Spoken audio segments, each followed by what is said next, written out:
भारत देश में पहले कौन आया, आदिवासी आए या फिर हिंदू आए? क्या आदिवासी हिंदू है? और यदि आदिवासी हिंदू नहीं है तो फिर वे किस धर्म के अंतर्गत आते हैं? क्या आजादी से पहले की जनगणनाओं में आदिवासियों के लिए अलग से धर्म कोड हुआ करता था? और इस कंट्रोवर्सी में कि आदिवासी हिंदू है या नहीं में ज्यादा सही कौन है, बाप पार्टी से सांसद राजकुमार रोत या फिर राजस्थान के शिक्षा मंत्री मदन सिंह दिलावर? तो आइए इस वीडियो में एक एक करके हम इन सारे प्रश्नों के उत्तर ढूंढने की कोशिश करते हैं और साथ ही हम यह भी जानेंगे कि भारत का संविधान आदिवासियों के बारे में क्या कहता है। तो चलिए शुरू करते हैं। दोस्तों, हाल ही में एक बहुत ही बड़ी कंट्रोवर्सी हुई जब राजस्थान के शिक्षा मंत्री मदन सिंह दिलावर ने एक इंटरव्यू के दौरान एक सवाल कि आदिवासी हिंदू है या नहीं का जवाब देते हुए ये कह दिया कि ये उनके यानी कि आदिवासियों के पूर्वजों से पूछ लेंगे।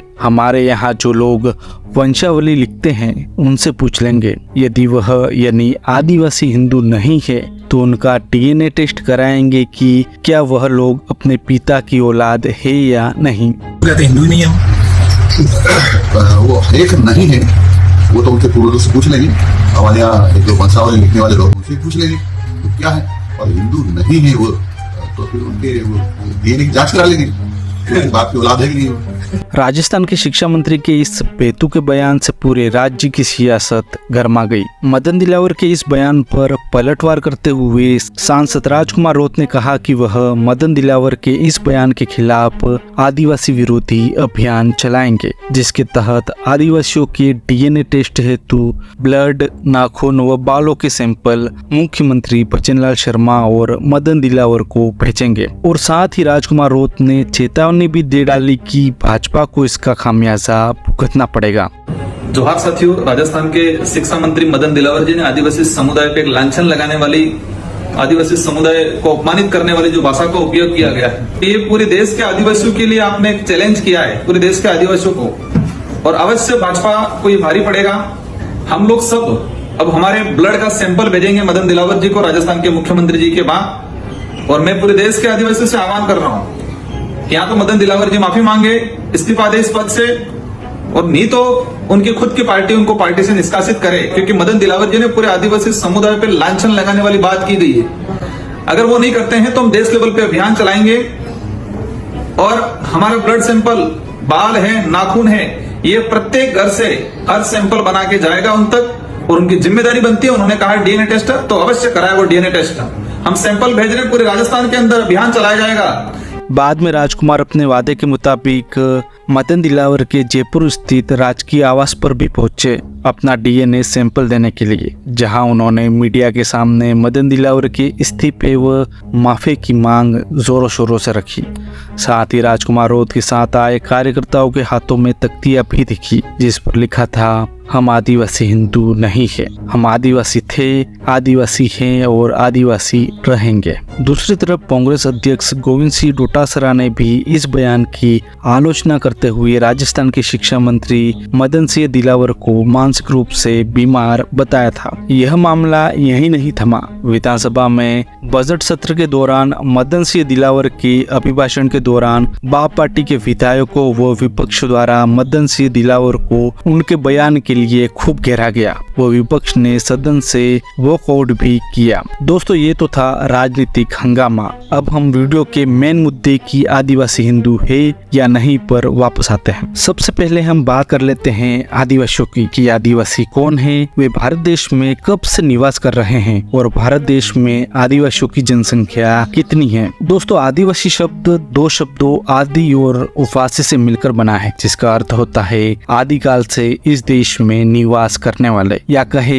इस देश में सबसे पहले से निवास करते आ रहे लोग, या इस देश की शुरुआत से या सबसे पुराने समय से निवास करने वाले लोग। आदिवासी को अंग्रेजी में इंडिजिनस कहते हैं। इंडिजिनस शब्द लैटिन शब्द इंडिजेना से बना है, जिसका मतलब भूमि से उत्पन्न या कहे मूल निवासी होता है। आदिवासी शब्द का प्रयोग किसी भौगोलिक क्षेत्र के उन निवासियों के लिए किया जाता है जिनका उस भौगोलिक क्षेत्र से ज्ञात इतिहास में सबसे पुराना संबंध रहा हो। तो दोस्तों, यदि एक लाइन में बात करें तो आदिवासी इस देश के मूल निवासी है और मूल मालिक भी, जो भारत देश में कहीं और से नहीं आए बल्कि इस देश में शुरुआत से ही निवास करते आए हैं। 2011 की जनगणना के अनुसार भारत में आदिवासियों की कुल संख्या भारत की कुल जनसंख्या का 8.6% हिस्सा है, यानी कि 104.3 मिलियन लोग आदिवासी हैं। अब हम सबसे पहले यह जान लेते हैं कि आदिवासी हिंदू नहीं है के पीछे क्या क्या कारण दिए जा सकते हैं। सबसे पहला पॉइंट ये है कि आदिवासी इस देश के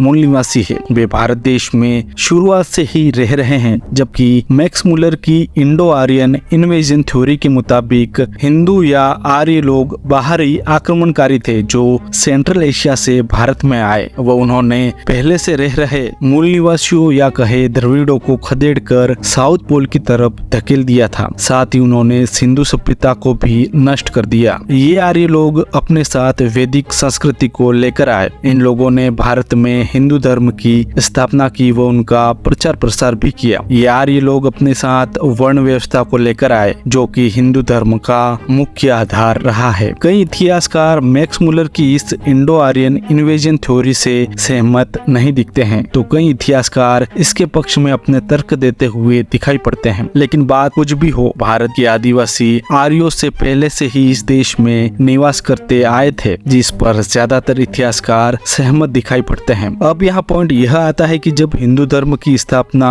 हुई ही नहीं थी, उसके पहले से ही आदिवासी भारत देश में रह रहा है, तो आदिवासी हिंदू कैसे हुआ। दूसरा पॉइंट यह आता है कि हिंदू धर्म, जो कि मेनली वर्ण व्यवस्था या कास्ट सिस्टम पर आधारित है, में मुख्यतः 4 वर्ण है: ब्राह्मण, क्षत्रिय, वैश्य व शूद्र। इस वर्ण व्यवस्था में आदिवासियों का कहीं भी जिक्र नहीं है, तो आदिवासी हिंदू कैसे हुआ। तीसरा पॉइंट बहुत इंपॉर्टेंट हो जाता है, क्योंकि ब्रिटिश काल में जब 1871 में भारत की पहली जनगणना हुई थी, तब आदिवासियों के लिए एक अलग से धर्म कोड था जिसे एब ओरिजिन्स कहा गया था। वही 1881 व 1891 में इसे एब ओरिजिनल लिखा गया था। वह 1901, 1911 व 1921 में इसे एनिमिस्ट लिखा गया था। वही 1931 में इसे ट्राइबल रिलीजन लिखा गया व 1941 में इसे ट्राइब्स कर दिया गया था। किंतु आजादी के बाद 1951 की जनगणना से आदिवासियों के लिए अलग से धर्म कोड रखना बंद कर दिया, या कहे आदिवासियों के लिए अलग से धर्म कोड की व्यवस्था को हटा लिया गया था और उसकी जगह अनुसूचित जनजाति या शेड्यूल ट्राइब कर दिया गया था। लेकिन ऐसा क्यों किया गया? क्या यह किसी साजिश के तहत हुआ था? ये बात हमें सत्ता में बैठी सरकारों से समय समय पर पूछनी चाहिए। खैर, अब आदिवासियों के पास खुद का धर्म कोड नहीं था, इसलिए उन्हें मजबूरन हिंदू, मुस्लिम, सिख, ईसाई या फिर बौद्ध या जैन में से किसी एक धर्म को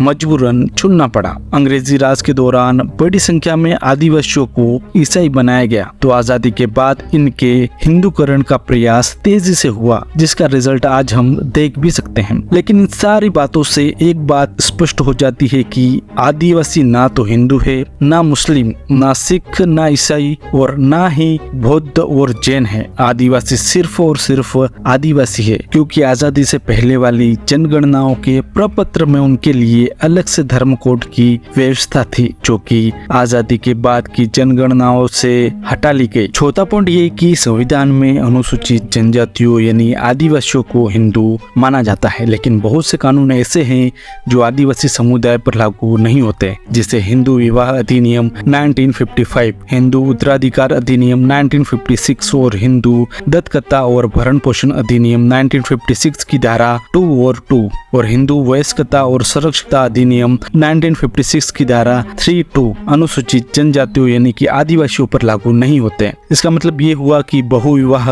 विवाह, तलाक, दत्तकथा, भरण पोषण, उत्तराधिकार जैसे तमाम प्रावधान अनुसूचित जनजाति यानी कि आदिवासियों के लोगों पर लागू नहीं होते हैं। इसकी एक वजह यह भी है कि सैकड़ों जनजातियों और उप जनजातियों की शादी, तलाक और उत्तराधिकार को लेकर अपने अलग अलग रीति रिवाज और परंपराएं हैं। यानी आदिवासी लोग अपने हिसाब से तलाक, विवाह और बाकी सारे कानून और परंपराएं उनकी अपनी है। अब यहाँ यही सवाल आता है कि जब हिंदुओं के इतने सारे कानून आदिवासी समुदाय पर लागू होते ही नहीं है तो फिर आदिवासी हिंदू कैसे हुआ। पांचवा और आखिरी पॉइंट ये कि आदिवासी प्रकृति पूजक है। वे जल, जंगल और जमीन की पूजा करने वाले लोग हैं। ये किसी ईश्वर या मूर्ति की पूजा में विश्वास नहीं करते हैं। जबकि दूसरी तरफ हिंदू धर्म के अंतर्गत देवी देवता व मूर्ति पूजा का चलन है। तो फिर आदिवासी हिंदू कैसे हुआ, यह सवाल यहाँ फिर से उठता है।